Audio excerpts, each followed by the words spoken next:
అందరికీ నమస్కారం.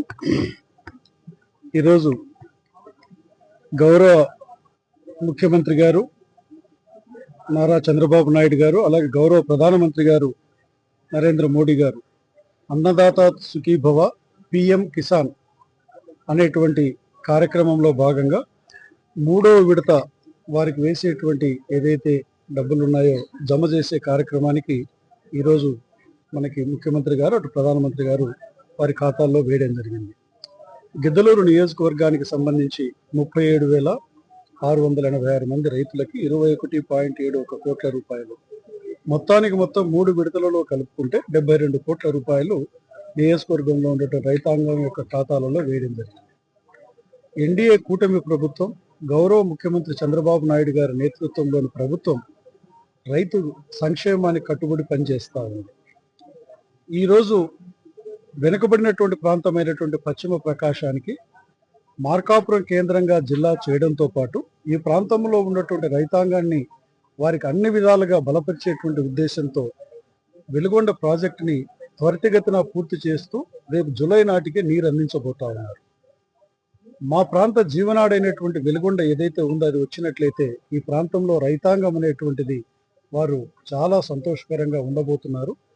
ఇంతటితో ఆగకుండా ముఖ్యమంత్రి గారు ఈరోజు హార్టికల్చర్ హబ్ కింద రాయలసీమ జిల్లాలతో పాటు కొత్తగా ఏర్పడినటువంటి మార్కాపురం జిల్లాని కలపడం, పూర్వోదయ స్కీమ్లో కూడా దీన్ని పెట్టడం, దాదాపు 30,000 కోట్ల రూపాయల నుంచి 1,00,000 కోట్ల రూపాయలు రాయలసీమ జిల్లాలతో పాటు మార్కాపురం జిల్లాలో రైతాంగ పరంగా మేలు చేయబోతా ఉన్నారు.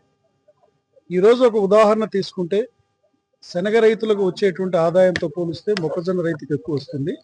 అలా కాకుండా హార్టికల్చర్లోకి వెళ్ళిపోయినట్లయితే రైతు ఆదాయం అనేటువంటిది 2-3 పెరగడంతో పాటు ప్రభుత్వం అందించేటువంటి ప్రోత్సాహాన్ని తీసుకొని విరివిగా ఆ యొక్క దీంట్లోకి మారినట్లయితే ఈ ప్రాంతంలో రైతులు వెలుగొండ ప్రాజెక్టు నీళ్లు, కొత్తగా ఏర్పడిన జిల్లా రైతాంగానికి హార్టికల్చర్ హబ్లో డైవర్ట్ అయినట్టయితే మేలు జరుగుతుందని తెలియజేస్తూ, ఇప్పుడు మా జేసీ గారు ఇక్కడికి రావడం, ఇక్కడ జేసీ గారితో మేము ఇక్కడ ఏదైతే శనగలు, కందులు అనేటువంటిది మార్కెట్ ద్వారా కొనుగోలు చేస్తూ ఉన్నారో రైతాంగానికి ఇచ్చిన మాట కట్టుబడి పనిచేస్తూ ఎంఎస్పి మినిమం సపోర్ట్ ప్రైస్ ఇస్తూ ఒకవైపు 5,875 రూపాయలు శనగలకి, కందులకి 8,000 రూపాయలు ఇస్తూ ఈరోజు రైతాంగానికి మేలు చేస్తుంది.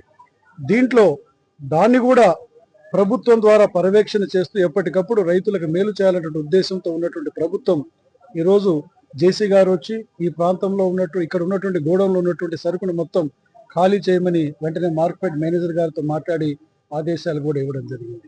ఈరోజు రైతులకు మేలు చేస్తుంది, రైతుల పక్షాన ప్రభుత్వం ఉంది అనే దానికి ఇంతకంటే నిదర్శనం పని లేదని తెలియజేస్తూ, ఏది ఏమైనా ఎన్డీఏ కూటమి ప్రభుత్వం గౌరవ ముఖ్యమంత్రి చంద్రబాబు నాయుడు గారి నేతృత్వంలో ఇది రైతు సంక్షేమ ప్రభుత్వం అనేటువంటి తెలియజేస్తూ, రైతులను అన్ని విధాలుగా ఆదుకునేటువంటి ప్రభుత్వం తెలియజేస్తూ సెలవు తీసుకుంటున్నాను.